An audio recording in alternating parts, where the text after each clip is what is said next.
Being a cheerful giver. Madali ba para sa iyo na magbigay sa Panginoon? Real talk, madalas mahirap para sa ating gawin ito. We may reason na kung creator ng mundo si Lord, pag-aari niya ang lahat ng matatagpuan dito. Only ang resources niya. Kaya bakit niya kakailanganin ang pera natin? If we claim that we recognize na ang Diyos ang Panginoon ng buhay natin, dapat Panginoon siya sa bawat bahagi ng buhay natin. At kasama na rito ang finances. Sa Malakias 3 verse 10, matatagpuan ang utos ng Diyos na magbigay ng 10% ng ating kita sa Kanya. Ang unang instinct para sa marami sa atin ay i-compute kung magkano ang mawawala sa atin dahil dito at kung anong matitira. Sapat pa kaya ito o dapat manginig na tayo dahil parating na ang Judith o due date ng mga bayarin? Bahagi na ng human nature ang maging fearful about the future. Alam kasi nating so many things are beyond our control. Pero kapag ipagpapatuloy ang pagbabasa ng Malakias 3, makikita natin ang magandang maidudulot sa pagbibigay sa Panginoon.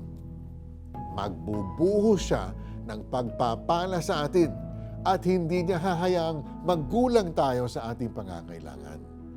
To believe that God will fulfill these promises entails faith.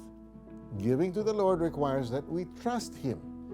Pero ang kapalit nito, an assurance of protection and a feeling of certainty na hindi kayang ibigay ng mundong ito. Let's pray. Lord, I pray that you will change my heart so that I will become more generous in giving back to you. Help me to surrender my finances to you para maipagkatiwala ko ito sa inyo at maging Panginoon na rin kayo sa bahaging ito ng buhay ko. Sa pangalan ni Jesus, ito'y aking dalangin. Amen. Decide on how you're going to give to the Lord. Will it be a set amount or a percentage of your income? Is it time to start tithing? Prayerfully commit to this decision.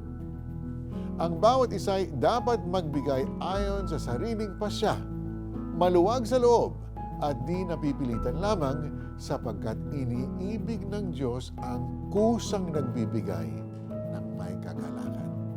That's from 2 Corinthians chapter 9, verse 7. I'm Mari Caimo. Thank you for joining us. See you next time.